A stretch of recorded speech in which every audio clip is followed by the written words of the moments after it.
በዋሽንግተን ዲሲ ሰማይ ስር በታሪክና በስልጣን መሃል አዲስና እጅግ አነጋጋሪ የሆነ የታሪክ ምዕራፍ ሊከፈት እየተሞከረ ነው። ይህ ታሪክ የሚጀምረው በአንድ ግዙፍ የድንጋይ ግንባታ ሳይሆን በአንድ ሰው አእምሮ ውስጥ በበቀለ ታላቅ የከፍታ ጥማት ነው። ዶናልድ ትራምፕ በሪል ስቴት ግርማ ሞገስና በሰማይ ጠቀስ ህንፃዎች ግንባታ ታዋቂ የሆኑ ግለሰብ አሁን ደግሞ የአሜሪካን ዋና ከተማ መልክ ለዘላለም የሚቀይር የድል አድራጊነት መንፈስ የሚያንጸባርቅ የትሪየምፍ አርክ ወይም የድል ቅስት ለመገንባት ያላቸውን ፍላጎት ሲገልጹ ዓለም ባድናቆትና በስጋት መካከል ሆኖ በመመልከት ጀምሯል። ይህ ሐሳብ እንደ ድንገት የመጣ ሳይሆን የአሜሪካን የስነ ህንፃ ወደ ጥንታዊ ግርማ ሞገስ ለመመለስ ካላቸው ሰፊ ራዕይ የተቀዳ ነው። በታሪክ ውስጥ እንደ ሮማውያን፣ ፈረሳውያን ያሉ ታላላቅ ኢምፓየሮች ድላቸውን ለማብሰርና ስማቸውን በዘላለማዊነት ድንጋይ ላይ ለመቅረጽ የተጠቀሙበት ይህ የድል ቅስፈት ትራምፕ በአሜሪካን ብርት ላይ ሊተክሉ ማለማቸው በራሱ ትልቅ የፖለቲካና የባህል ውዝግብ አስነስቷል። ይህ ቅስት ለጥቂት ሀገራት ፍቅርና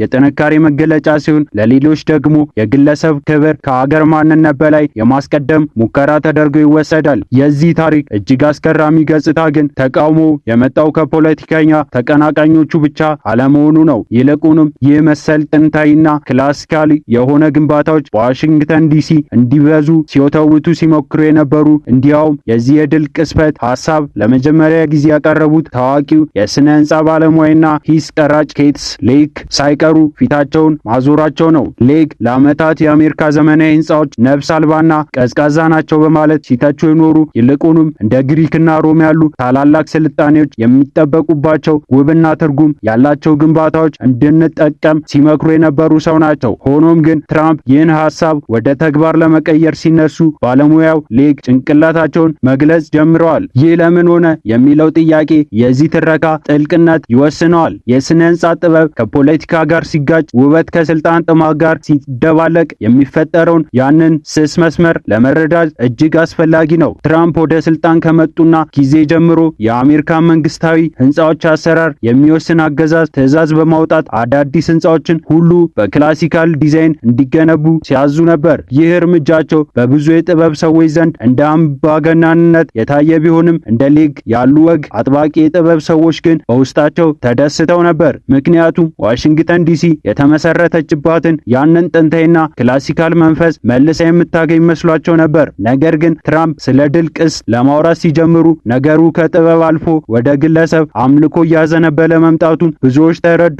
የድል ቅስት በታሪክ ውስጥ የሚገነባ ታላቅ ጦርነት ተሸንፎ አዲስ መሬት ተወሮ ወይም ደግሞ ሀገርን የታደገ ታላቅ ድል ተገኘ ነው። ትራምፕ ግን ይህንን ቅስት ምንም ለማብሰር ሊጠቀሙበት ፈለጉ የሚለው ጥያቄ በብዙዎች ዘንድ ጥርጣሬን ፈጥሯል። ይህ ቅስት የአሜሪካን ጀግኖች ለማክበር ነው ወይስ የራሳቸውን የፖለቲካ ጉዞ ለመመከር የሚለው ክርክር የከተማዋን አየር ሞልቶታል። እንደ ኬትስ ሌክ ያሉ ባለሙያዎች የሚሰጉት እንደዚህ ያሉ ታላላቅ ፕሮጀክቶች በተሳሳተና እጅግ በተሳሳተ ጊዜ ከተገነባ ትርጉም ሊያዛባ እንደሚችል ነው። ሌክ እንደሚሉት አንድ የድል ቅስት ሲገነባ የሚገባው መላ ህዝብ የሚስማማትና የሚኮራውን ታላላቅ ብሔራዊ ስኬት ሊኖረው ይገባል። አሁን ባለው የተከፋፈለ የፖለቲካ ድባብ ውስጥ ግን እንዲህ ያለ ግንባታ የብሔራዊ አንድነትን ምልክት ከመሆን ይልቅ የልዩነት የንዝንዝ ምንጭ ሊሆን ይችላል የሚል ስጋት አላቸው። በተጨማሪም ትራምፕ ያላቸው የውበትና ምርጫና ግንባታዎች በፍጥነት የመጨረስ ፍላጎታቸው ቅስ የሚገባውትን ጥበባዊ ጥረት እንዳያጣ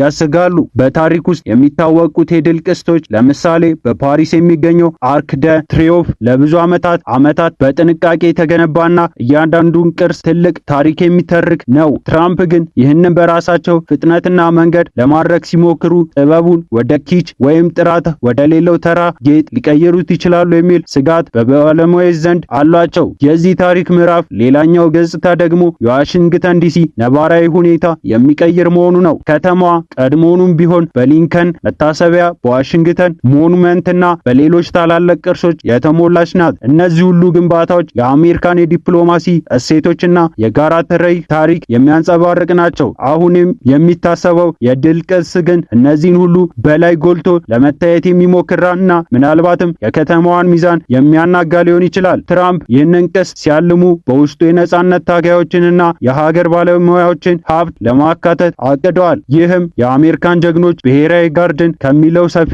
እቅዳቸው ጋር የተያያዘ ነው። ነገር ግን የትኞቹ ጀግኖች ይካተቱ፣ የትኞቹ ይውጡ የሚለው ጥያቄ በራሱ ሌላ የጦርነት አውድማ ሆኗል። የታሪክ ምሁራን እንደሚሉት ታሪክ የሚጻፈው በአሸናፊዎች ነው። ትራምፕ ደግሞ ታሪክ በራሳቸው እይታ ዳግም ለመጻፍና በድንጋይ ላይ ለማተም እየጣሩ ነው። ይህ በባለሙያዎችና በታሪክ መካከል የተፈጠረውን ፍጥጫ በጥበብ ዓለም ውስጥ ያለውን ትልቅ ክፍተት ያሳያል። በአንድ በኩል የጥበብን ንጽሐትና ታሪካዊ ትክክለኝነት የሚጠብቁ እንደ ሌግ ያሉ ሰዎች ሲኖሩ፣ በሌላ በኩል ደግሞ ጥበብ እንደ ፖለቲካ መሳሪያና እንደ ግርማ ሞገስ ማሳያ የሚጠቀሙ መሪዎች አሉ።